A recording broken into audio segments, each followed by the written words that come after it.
Jorge Martin just said the quiet part into a live microphone. He told the cameras that one day, if he ever needs it, he hopes Aprilia would defend him the way they defended Marco Bezzecchi. On the surface, that sounds like loyalty. A rider asking his team to have his back. But look closer at what he is really doing.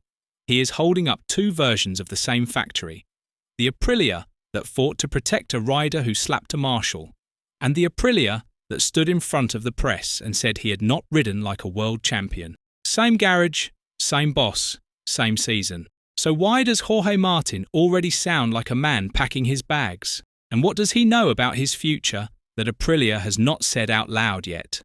Here is why this matters far beyond one press session. Aprilia did not sign Jorge Martin to be a supporting act. They signed the reigning world champion, the rider who was supposed to turn a hopeful project into a genuine title contender. When a team treats a signing like that as a problem to manage in public, it is never really about one crash.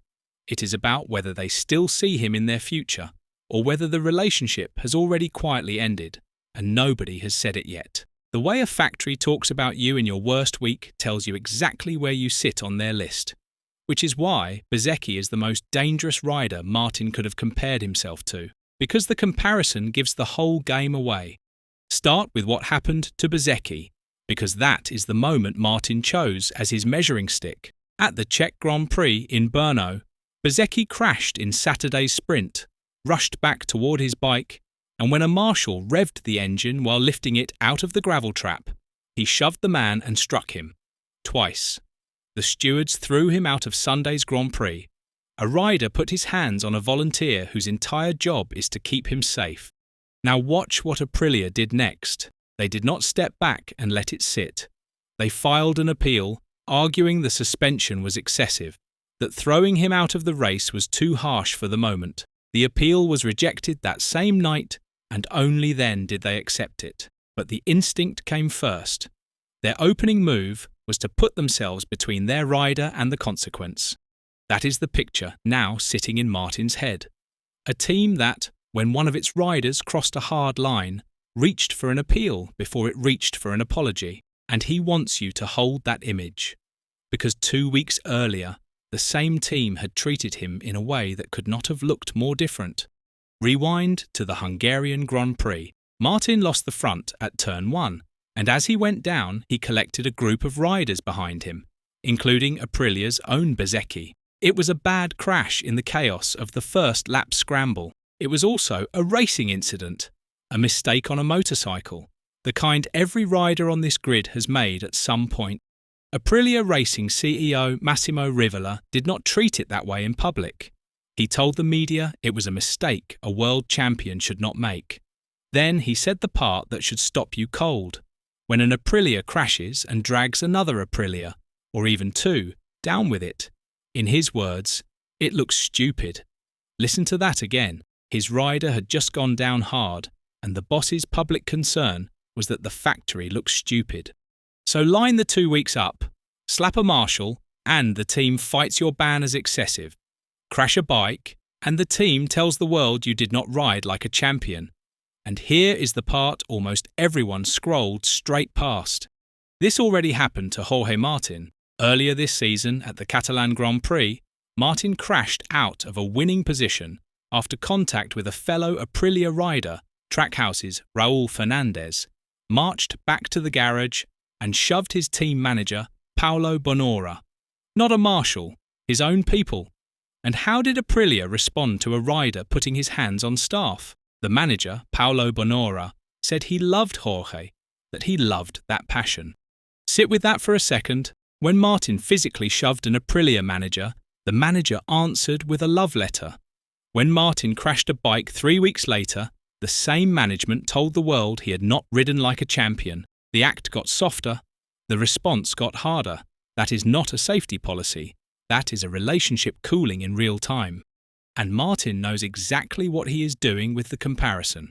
When he says he hopes the team would defend him the way it defended Bezzecchi, he is not asking a question. He is answering one. You only demand a guarantee out loud once you have already felt it slip away. The Aprilia that wrote Bonora's love letter in the spring is not the Aprilia that ran to the cameras in Hungary. and Martin felt that temperature drop long before the rest of us ever did. So what is this actually about? Because it is not about Bezzecchi, and it was never really about a marshal or a crash. Strip the incidents away and a pattern sits underneath, and the pattern is about standing. Aprilia did not protect Bezzecchi because what he did was defensible. They protected him because of where he sits in their plans. Bezzecchi is the rider they have chosen to keep. The protection followed the plan, not the principle. Here is the line that reframes all of it. Martin is not asking Aprilia for loyalty. He is putting their disloyalty on the record. The comparison to Bezzecchi is not a request, it is evidence. He is standing in public and saying, "Look at how you treat the rider you want to keep, then look at how you treat me, and let everyone watching reach the obvious conclusion." That is why he sounds like he is already gone. A rider who still believed in the project would fight for it privately, in the garage, away from the microphones. A rider who has accepted the ending starts building the public case for why. Martin is not lobbying for a warmer relationship. He is documenting a broken one. And the most damning detail of all is that he had to borrow a teammate to do it, because his own team would not hand him the shield they handed someone else for something far worse. So here is the verdict. Jorge Martin and Aprilia are not going through a rough patch. They are in the part of the story where both sides have stopped pretending.